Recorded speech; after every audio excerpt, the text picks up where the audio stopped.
What's up, everyone? Welcome to a plastic comparison of the Innova Roc3. I'm AJ Leary. You're watching Leary the Cable Guy Disc Golf. Let's get right into it.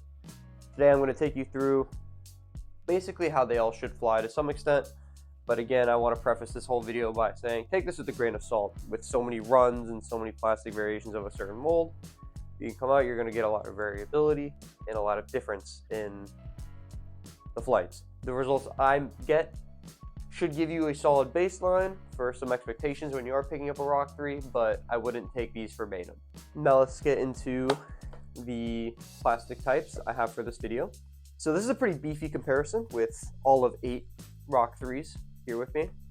I am missing Straight Up Champion, the new Duo Plastic, the Halo Champion, and possibly R Pro Normal off the top of my head. Anyways, in no particular order, let's get into it. I have a brand new X Out Star Roc3, max weight, a little bit of dome on the sky. Next, we have Somewhere in a G Star Roc3. You can see that stamp is somewhat faded. Flatter guy, slight rise, pretty standard stuff. I believe this is near a max weight, maybe in the upper 170s. Next is an old Splatter Star from 2019. Shout out Clint Calvin. And speaking of him, we have a pretty sought after run of Roc3 in the Joe Revere Champ Glow Roc3 from about 7.5 years ago at this point. Next, we have a slightly seasoned Straight Up Halo Star Roc3. Pretty stock, nothing crazy, stock stamp, no special run here. Next, we have the Tour Series Base Glow. I'm not sure if this is a DX or an R Pro. It seems too high quality to be a DX, but I'm no expert. But this is the Base Glow Tour Series Roc3. This weighs 173 grams. I wouldn't call that lightweight, but it is lighter for a mid-range. Next, we have the Straight Up DX Roc3 in a max weight. And then last, but definitely not least, we have a Metal Flake Roc3. This coming in at 172 grams.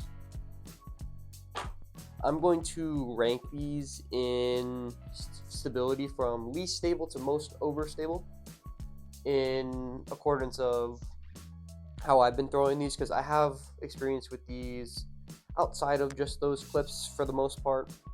Although, again, take this with a bit of grain of salt at some points. I'll tell you which plastic varieties might have flown more stable for me, but might not fly as stable for you, and vice versa. So starting with the most understable, it had to be this Tour Series Glow base plastic Roc3. I suspect that this is because of the lighter weight. As you saw in some of the videos, I was starting these on hyzer, this guy on hyzer, and it would flip and turn. Sometimes, especially when I put a good move on it at the end.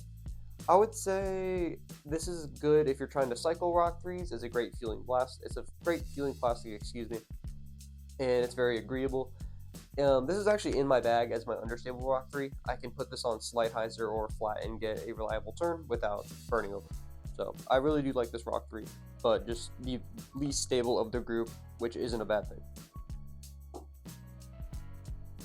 From there, it's very easily the, is very easily the DX blend Roc3. I suspect this is just a touch more stable because it's got that 7-8 gram advantage in weight. Although I don't know if that makes that big of a difference in actuality. But this guy is also in my bag as my dead straight mid-range. This one I can hammer flat and it just goes dead flat, almost like a Mako 3 if we're staying in the Innova lineup, Hex-ish, Detour, stuff like that. But anyways, yeah, just really flat. I could get some turn out of this when I really put a move on it, but it didn't really seem to fly as understable as the base Glow. Next, although I made it look pretty overstable on, not overstable, but more stability than normal on the video, I would definitely put the G Star Roc3 next. I would say this is probably pretty consistent so far. I would say the base plastic stuff would obviously be the least stable, and then the G Star is probably going to be your next least stable typically. Obviously you might find some stuff that varies. But this is partly due to the G-Star plastic, as I just said, but part of this could be also just because of wear. In the video, I was releasing this on hyzer and nose up at times, but when I've tested this in the field, it's tend to be dead straight with maybe a baby finish, unlike the DX Roc3 down here. In fourth place, although again, being more stable doesn't necessarily mean it's better. This is a tough one. I'm split between these two. I'm probably gonna go with the Splatter Star. This is kind of what you want a really good, dependable workhorse midrange to be, as in that disc you can trust flat and just have a little bit of bite at the end pretty much every time. In a headwind, I'm not sure if I would trust this, but again, this is supposed to be a straight midrange, so you probably want to beef up to something more like a more overstable Roc3, excuse me, or even a more overstable mold or a faster disc. You get the idea. And then I would basically rank these almost the exact same. Honestly, my favorite feeling of all of these, that might just be the bias because these are rarer, but genuinely the Innova Glow Champ discs are just so good in the hand. They feel so great. Again, flies almost the same as the Splatter Star, straight baby finish pretty much every time. This is where it gets pretty tough, I would say.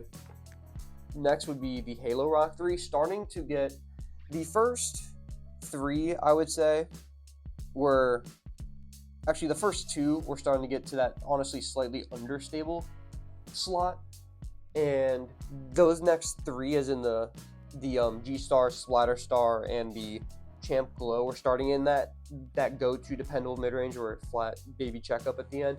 Now I think we're starting to transition into the ones that'll actually give you some fade, that will actually fly, kind of like that 03 as it's supposed to. Was this Halo Roc3? It's definitely more stable to me than the previous two, but not by that large of a margin. I could hit this on Anheuser and you would see it come back on the video a few times, and on hyzer it obviously hold hyzer, so a bit of fade to it. Brand new, this was actually pretty overstable, but it lost some stability, probably from some tree hits, as I tend to do that, as we all do. But yeah, the Halo Roc3 is a great choice. I love the feeling of the Halo plastic personally. Halo Star, that is. I don't have the Halo Champ here. But yeah, so on the, I would call this slightly overstable in terms of spectrum of Roc3s. Now, the next two I'm split on, to be honest with you. I'm gonna put the Star as the next most overstable, just because this, to me, it might be because it's brand new, it might be because it's an F2 and it has some extra dome to it. This flew uncharacteristically overstable for a Star Roc3. So this is a pretty pronounced shoulder to it. Not sure if this is gonna pick up well on camera, excuse me. And it has a slight rise in that dome, and again, this is pretty much brand new. It still even has some flashing on the bottom rim here, compared to a lot of these which do have a few throws on them. But this guy was beefy. Even on Anheuser, I think I had one, maybe that last round, where I yanked it on some Anheuser somewhat unintentionally, and it came out of it, which is not always what you want a Roc3 to do, but if you're a mold minimalist and you like layering, this could be pretty cool. But yeah, this is definitely... The reason I'm not putting this ahead of the Metal Flake, which is obviously the last one remaining, is again just how irregular the Star Plastic is. At least this one for Star Plastic. So yeah, I'd put this as the second most overstable. Typically, maybe if I were to order this for what would likely happen for everyone, I would maybe put this under Halo Star. Because Halo Star obviously tends to run more overstable than regular Star in most molds, as you do know. And then lastly is the Metal Flake. This is the only Metal Flake Roc3 I've thrown, I'll be transparent. But this one's beefy. Even though it is used, and it doesn't have any flashing on it, and it's only 172, so it's one of the lightest, if not the lightest, out of the stack here. But this has got some integrity to it. Right now, this is in my bag as my slightly overstable midrange. That overstable midrange that you can hit flat, fade dependably, come out of an Anheuser, but still grab some distance. This is borderlining a Roc3 territory, but it's obviously a Roc3 because it doesn't have that blunt nose.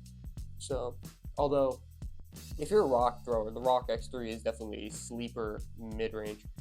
So yeah, that's the order of all of these Roc 3s in my opinion, or at least this set.